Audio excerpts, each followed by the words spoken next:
Welcome to the Seeker's Hollow. I'm Brian, and welcome to part 5 of the Gods of the Forbidden North campaign setting with the ShadowDark rule set. Last time we ventured out of Skullberg on the way to find the Timber Bones hideout, which is in the Pinda mine, I think it's called.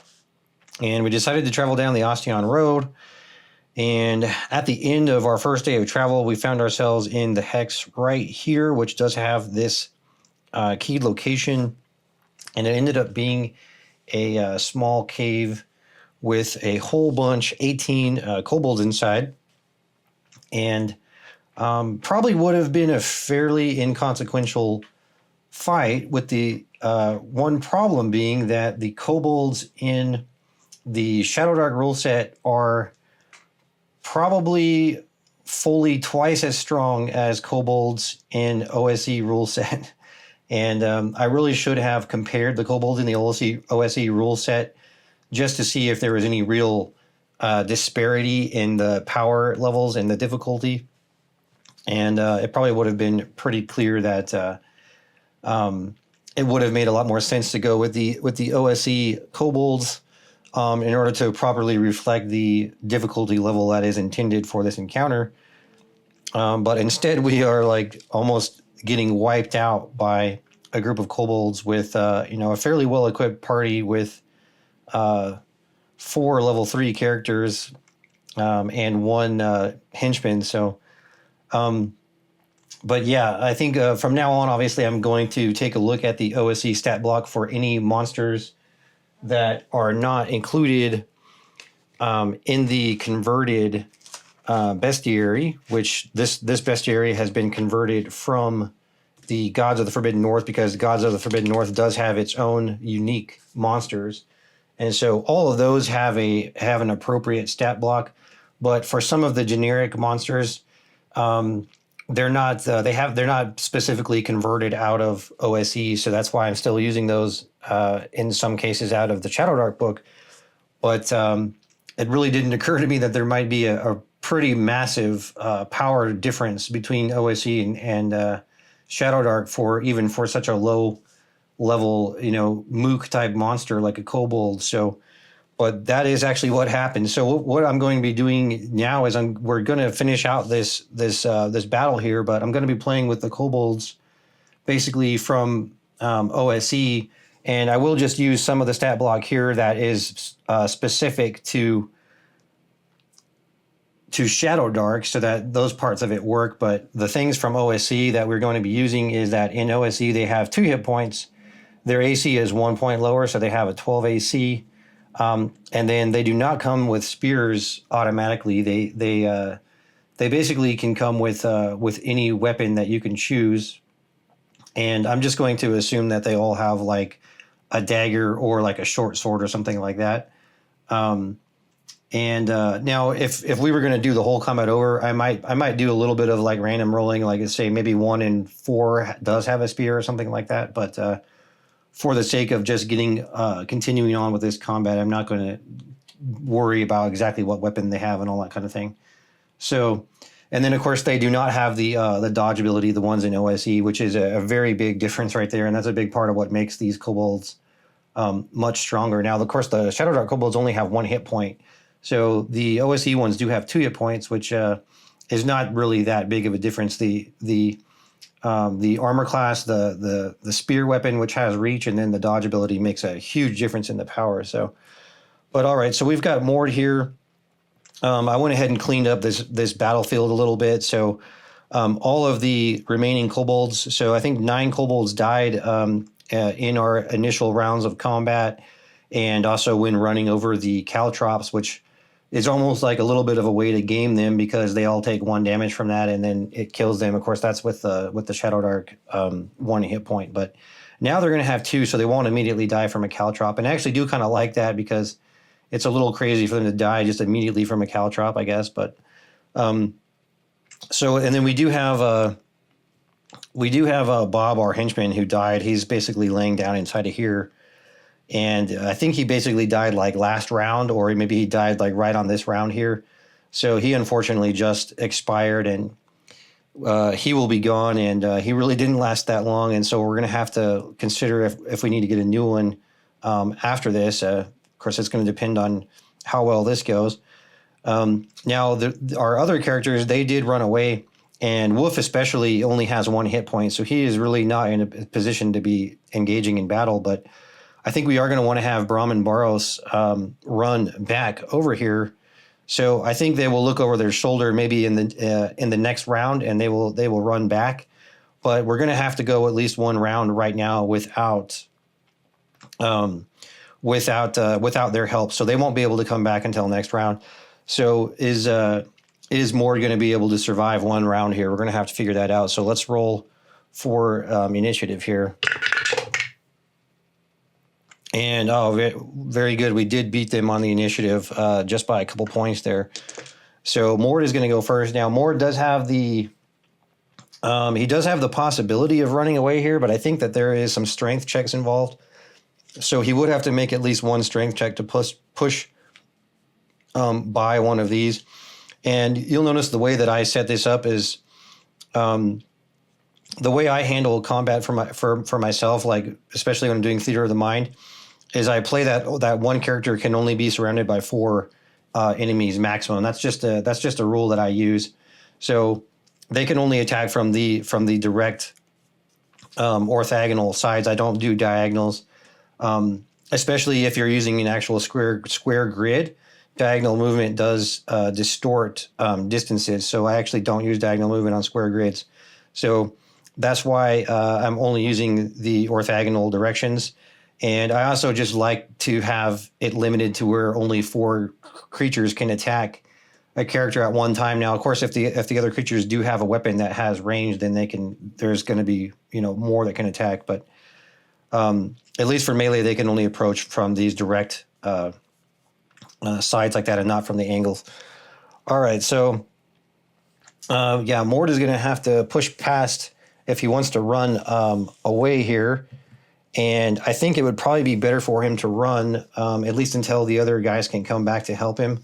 So I have never actually run away here before, or I've never pushed past an enemy before, so I'm going to have to look up how to do that. All right, so we're going to have to pass a strength or a dex check if we want to move through the enemies here. So, and probably just look at what he is best at. So he's best at strength. So I think strength would be the way to go. And now it doesn't say what kind of a strength or dex check, and it doesn't say like what the DC would be, and it also doesn't say if it's an opposed check. And I think an opposed check would make the most sense because you are going to be pushing past at least 1 enemy. So we're going to do an opposed check here, and the strength for the kobold is a -2, so they don't have a particularly good strength. So let's do an opposed check here to push past the kobold. And okay, we're going to do pretty well there. They actually got a 1, so so Mord is easily going to push past here. So he's going to basically do a double move so that he can run out of here. And if we do decide to go ahead and do an opposed dex check, then that could mean that Mord could just run away and we won't have to continue on with the fight, which I think would probably be the way to go for now, because now that they're down to 8, we may want to consider maybe coming back and re-engaging with them on a different day, and maybe we can possibly see about doing a proper burial for Bob, our henchman. But right now, definitely the best thing would be to run away. So let's do an opposed dex check here to see if we can actually run away from them. So that looks like that is going to win because we have got the higher roll there. And we also got a +1 bonus of 13. They have a +2 bonus, so that would give them 8. But yeah, so we are going to win that. So, all right, so Mord has actually been able to run away, and that is excellent. So we do not need to continue the fight now. So we have all run away. And, oh, man, what a terrible fight. And, of course, everyone is pretty beat up at this point. Let's see, Baros has taken 6 points of damage, and Mord has taken 11 points of damage. Brahm fared the best with only taking 3, and then Wolf took like 22 points of damage. So we definitely need to rest as soon as we can. So I think they're going to look for a place to set up camp and rest up. All right, so we're going to use a campfire bundle, and I think we've got that on our donkey over here. So we'll erase one of those, and then everyone is going to eat a ration. And we've already rolled for. We already resolved if we had any encounter earlier in the day, so we don't have anything going on with that right now. So everyone's going to consume a ration, and then we are going to have everybody sleep for the night. All right, so everyone has consumed a ration, and they are sleeping, and I'm sure they all talked about the fact that they are sad about the passing of our henchman Bob, but of course the characters are still lucky to be alive and happy to be alive for now, and we definitely want to get some revenge on those kobolds. So we'll start the new day. So we are here in hex 1124, or sorry, 1121. And then we're going to roll for weather.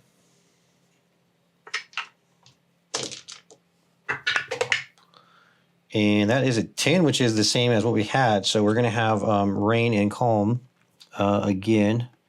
And rain does reduce the visibility range a little bit.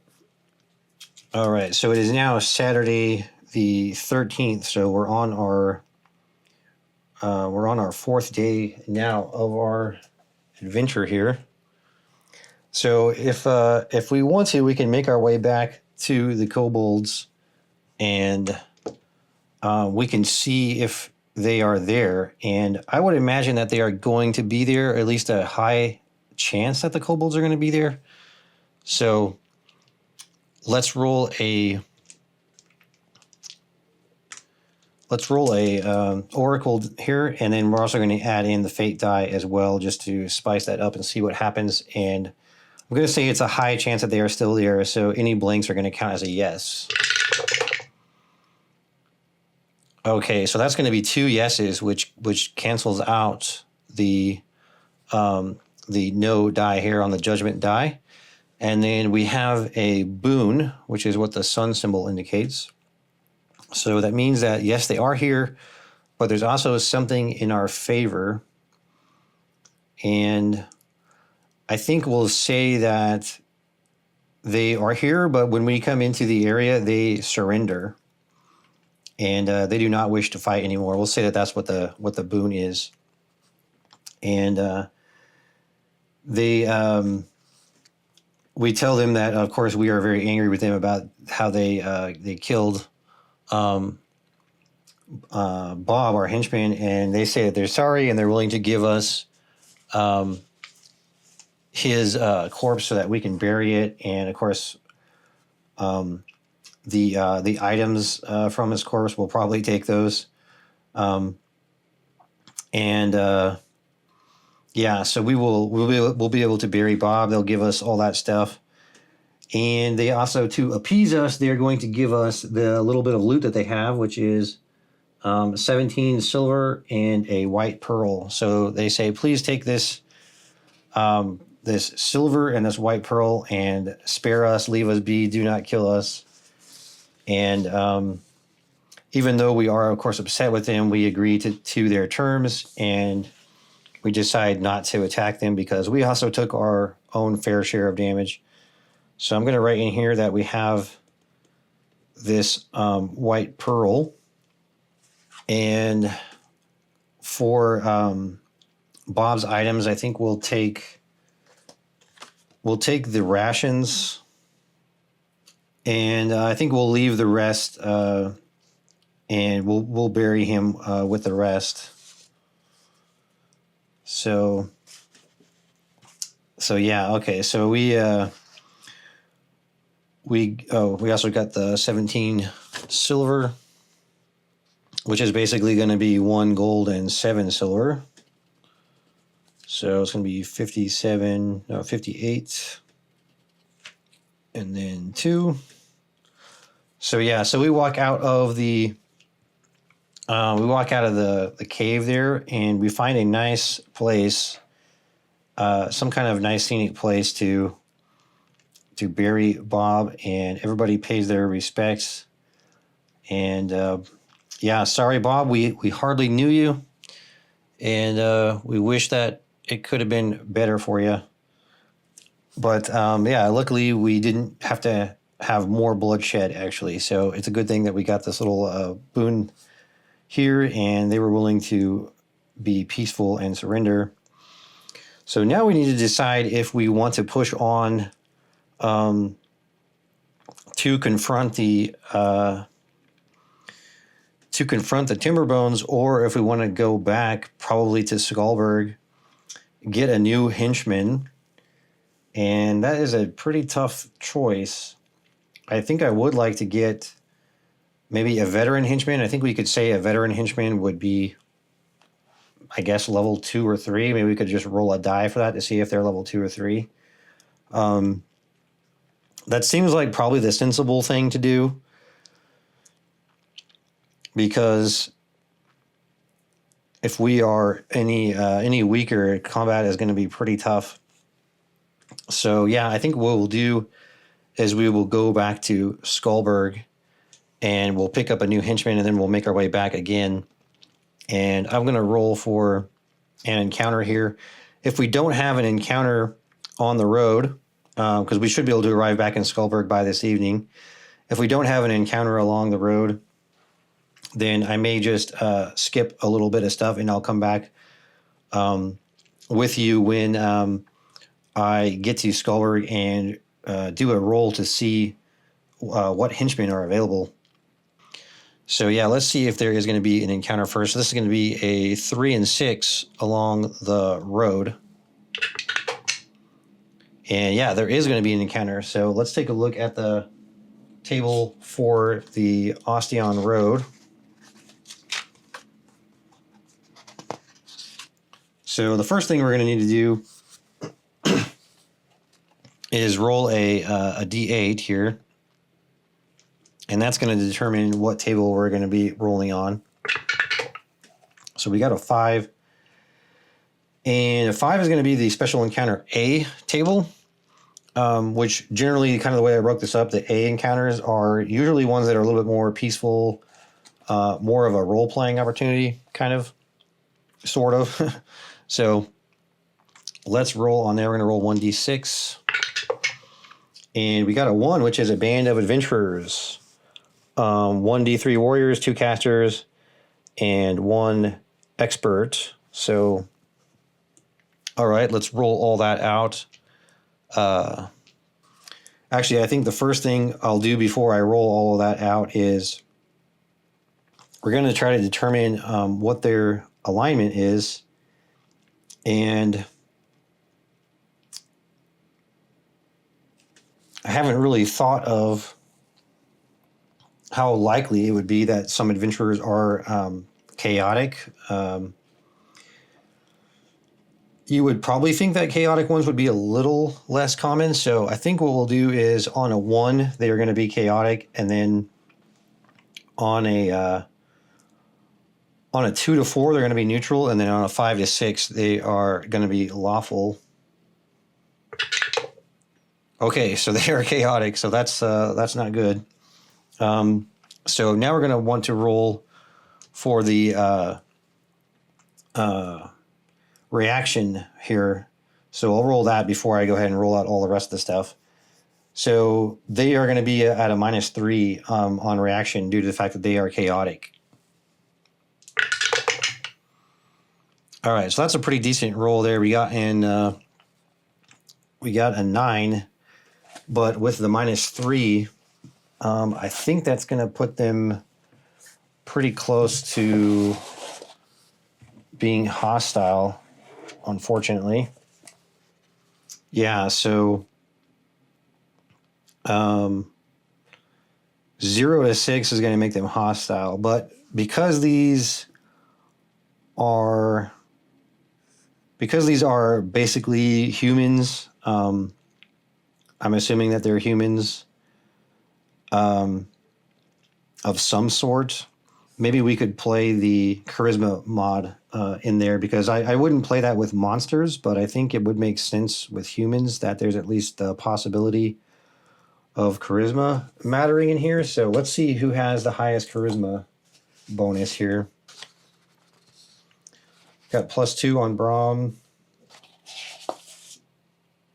So basically a +2 is our highest charisma. So that would put it back up to an 8, which is going to be suspicious. So I guess we'll play it like that. I do like playing the charisma mod, at least with humans and, you know, intelligent beings. So these are not exactly the friendliest people to deal with. And I think what we'll want to do is probably, actually, you know what, before I rolled reaction, I probably should have tried to roll stealth, maybe just to get away from them. But of course I didn't know what they would be like. So, but stealth would have been a better thing to go with. But a little late for that now.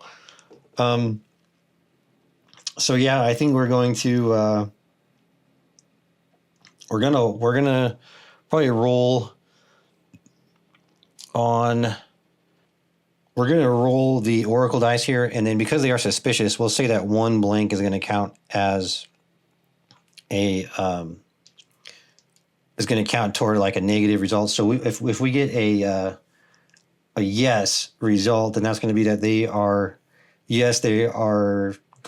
going to let us go. They're not going to try to attack us. But if we get a no, then that means that they're not friendly enough to let us leave. So we want to get a yes roll here, and then I'll also put the boon dice in there as well. And, oh man, that's really bad. So that's going to be a no, plus we have the skull here. So this is very, very bad. We are probably going to die here, unless there's anything else that we can possibly do. I think we'll just have to try to run away, basically. So let's see how many warriors they've got. So that's going to be 1d3 warriors. That's 2, so they've got 2 warriors. And then 1d2 levels. So that's going to be like level 1. So they've got 2 level 1 warriors, I guess. Or we'll roll for the other one. Okay, yeah, so they got 2 level 1 warriors. And then 2 casters at 1d3 levels. So that's going to be level 2. And then, so they got a level 3 and a level 2 caster. They got 2 level 1 warriors, and then they have 1 expert, which is also level 3. Okay. So very bad. Man, and I don't have like a full stat blocks and stuff for these guys. I think probably the expert would have the highest dexterity. So probably say that it's going to be like, I guess we'll roll 1d3 for the dexterity bonus of their highest dex person. So 3. Okay, so they've got a 3 bonus on dex. So that means we're going to need to make a contested dex roll against a +3 bonus to try to run away. And I think our highest is a +2 bonus. But we have to roll initiative first. So let's do that. All right. So they are going to win initiative. So that means that they're all going to get a chance to attack us here. And I have to set up some stat blocks for them. Okay, so this is going to be kind of a lot of work to do to get up 2 fighters, 2 casters, and an expert. And because we're definitely not going to fight them, I think I'm not going to really generate stats for them. We're just going to try to abstract that we're going to try to run away from them.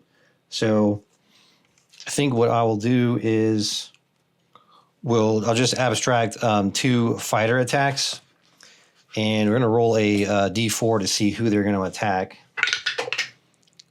So a 3, so we'll say Barros is 1, and Mort is 2, so 3 is going to be Wolf, and we'll say that Braum is 4. So they're going to attack, the fighter is going to attack Wolf, and he's only a level 1 fighter, so I'm just going to do like +1 attack and +1 damage, and like a d6 damage roll. So we'll roll for his attack here, and he got a 2, so he definitely misses. All right, so that's okay. Now the next fighter is going to attack, and he's going to attack Braum. So let's roll for his attack, and that is a 15, which is going to be like a 16, so that will hit Braum for sure. Yeah, because Braum's got 14 AC. So it's going to be a 1d6 plus 1. So that's going to be 6 damage to Braum. All right, so Braum takes 6, and then we'll have the expert attack as well, and I'll give a +2 attack bonus and then a +1 damage bonus to the expert. So let's have the expert decide who they're going to attack, and they're going to attack Mord, and let's roll their attack. So that's going to be a 12 or a 13. That'll be a 13, and I think that's not going to hit Mord because he's got pretty decent AC. Yeah, he's got 16, so he's okay.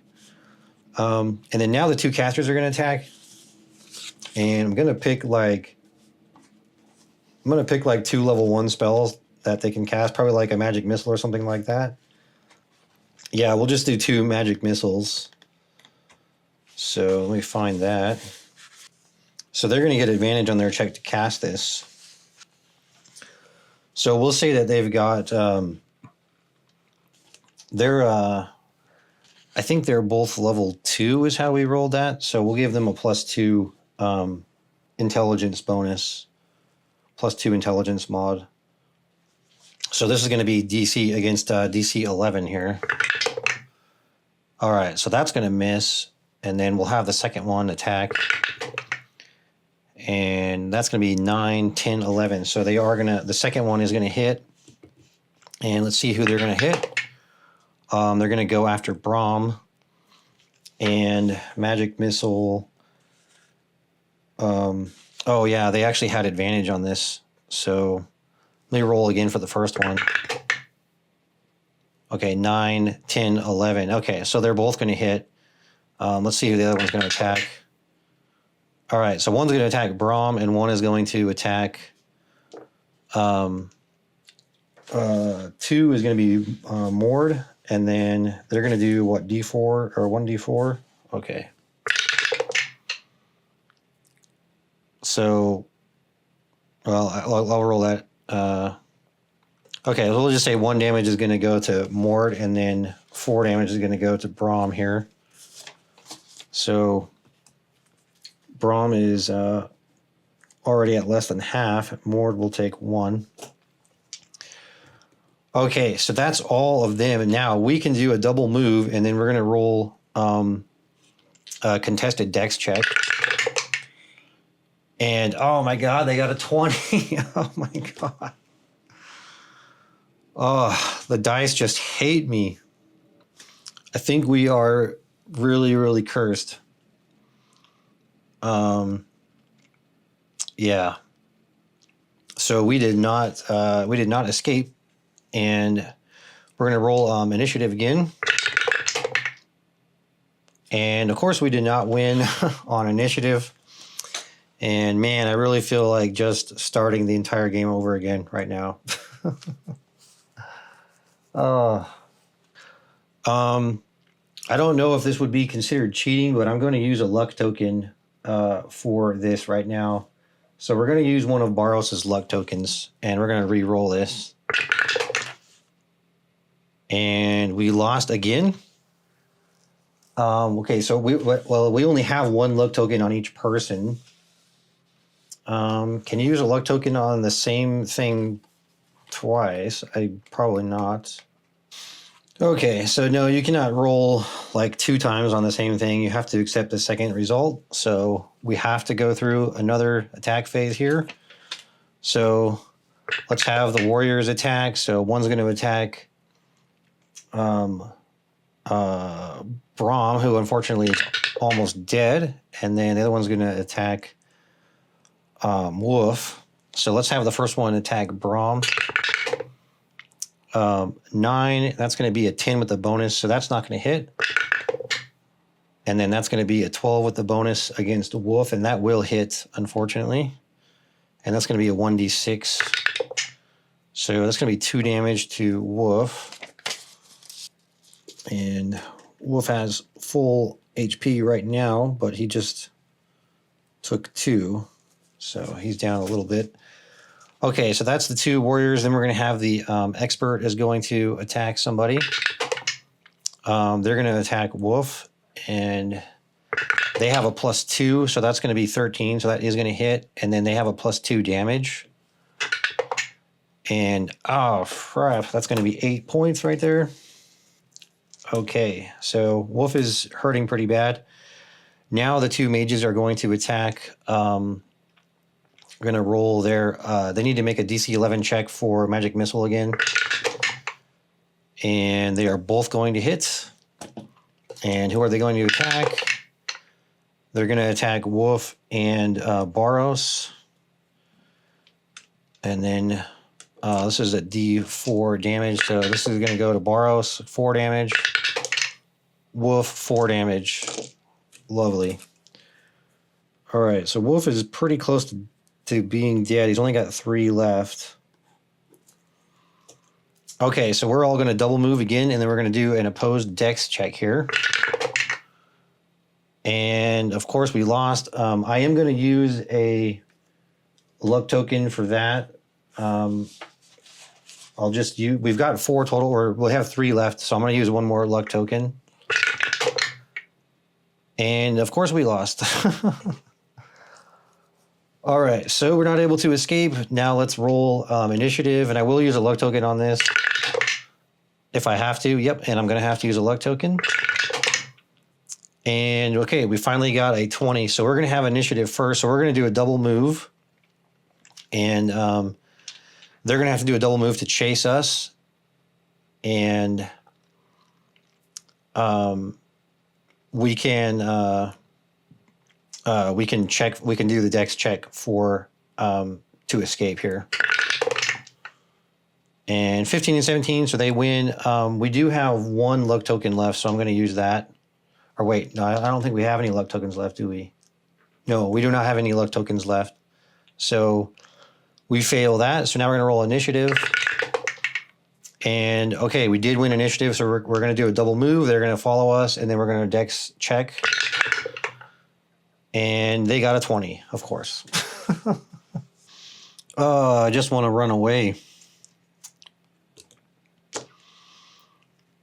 All right, so they're going to attack again. The 2 warriors, who are they going to attack?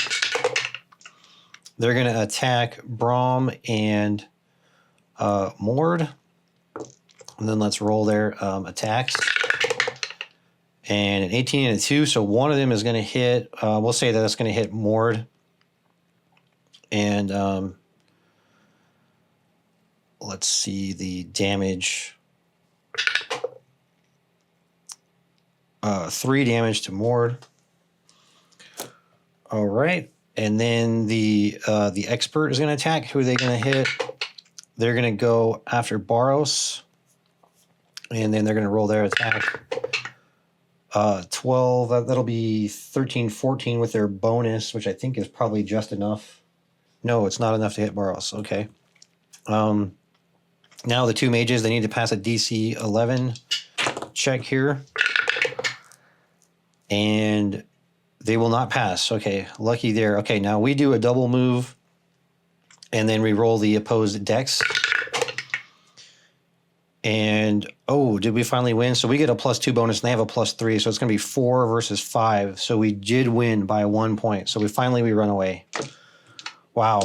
Okay, so we finally ran away, and not a moment too soon because Wolf only has like 2 hit points or 3 hit points left, and Braum was also at less than half. So we have run away from the from this party of evil adventurers, and we'll hopefully never see them again. And then we will arrive in Skullberg, and everybody is going to have to definitely have a good rest tonight. So I think we'll have the party go there, and we're just going to have them rest in the inn and get some food and all that kind of stuff.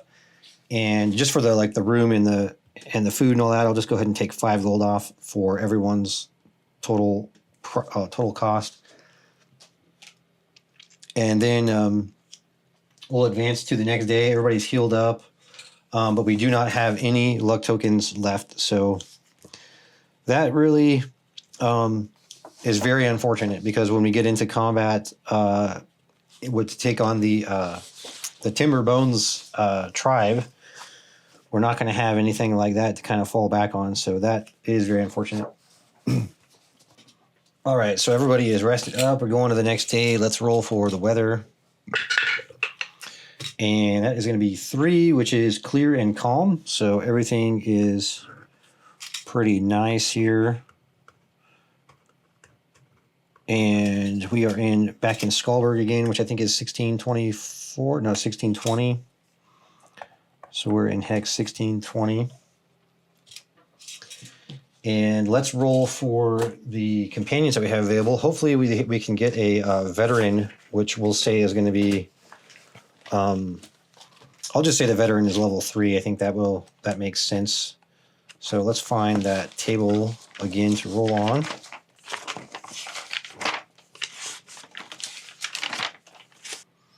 All right, so we're going to roll on the town table D12. An 8. I think 8's going to be a good roll. And then, yeah, actually, and then I'll give, I think, what did I give last time? A +1, because this town is known to have a lot of people to recruit. So we'll go up to a 9. So we have 3 laborers, 1 guard, 1 guide, 1 veteran, 1 pack animal, 1 riding animal, 1 war beast, 1 animal handler, and 1 scribe. So we're definitely going to take the veteran. We'll say that the veteran is going to be... let's roll like a D20 for the veteran's weekly wage, and it'll be like a minimum of like 5 gold, maybe a D12. I think a D12. So it's gonna be a minimum of 5 gold. 7. Okay, so the weekly wage for this veteran is going to be 7 gold per week, and they're going to be level 3. And we'll just make them a fighter. And we'll call him Jed, which is the first character that I ever played on this channel when I was playing Kernathala. So we'll call him Jed. And then I'm going to roll up some stats for them. I think we'll do 46 for them because they are a little bit better character. And then they are gonna be a fighter. So I'm just gonna plug I'll just do like maybe 1 swap or something if needed. So, all right, that's looking good there. We got a 17 on strength. That's very respectable fighter strength.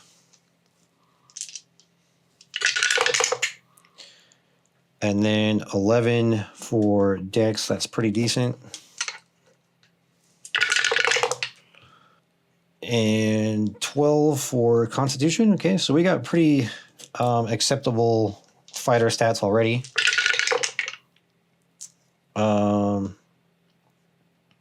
11 for intelligence. And then 13 for wisdom.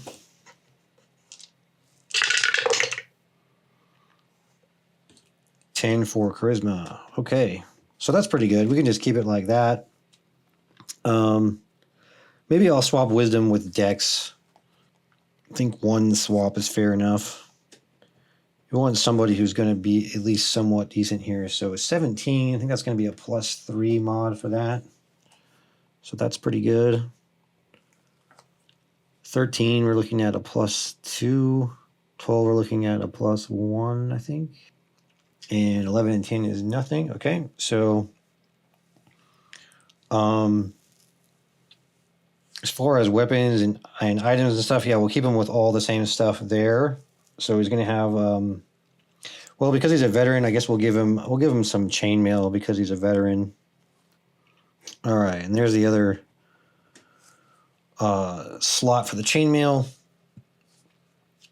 And then for AC, we're looking at, we'll use the +1 bonus again for that. So we're looking at, a pretty respectable, let's see, 18. We're looking at 18 here for AC. That's pretty respectable there. And we still need to roll the, his talent rolls. Oh, actually, that was a talent thing. Okay, so I don't know if we're going to get that. We'll have to see. So we're going to get 2 talent rolls here. So that's a 3, which is going to be +1 to melee and ranged. Okay. And then we got an 11, which is the plus to AC. Okay, great. So yeah, we are going to have 18 AC. And then we're going to have a +4 to attack, which is pretty nice. And yeah, and then that's going to be, with the longsword, it's going to be 1d8. Okay. So there is Jed, our veteran fighter, all set up. Oh no, level 3, he's going to get 1 more talent, actually. So a 9, +2 strength, dex, or con. Okay, that's nice. And we also need to roll hit points as well, which we haven't done. So yeah, we'll do +2 to con. It's going to go to 14. And that's going to give us a +2 bonus on charisma. So that'll give us +2 hit points. And we need to roll 1d8 3 times. So we're looking at 2 + 2. So it's going to be 4, 8. And then we're looking at 15. So 15 hit points. Not so bad. Could have been a little better, but that's decent. All right, so we got 15 hit points there on Jed, our veteran fighter. And we're ready to head out. Again, well, actually, I will probably pick up a couple more little items, like maybe a couple more caltrops, and maybe top up the rations and stuff like that. So I'll do all that off camera. And then when we come back next time, we'll make our way back down toward the Timber Bones again. And we are going to hope for better luck. But, wow, we've been so close to just like a total party wipeout, pretty much. Crazy. The dice are cursed, I think, in this game. It's probably the worst dice rolls I've ever had in a single adventure that I've played on the channel. So that's pretty crazy. All right, so thank you for joining me. We'll see you next time.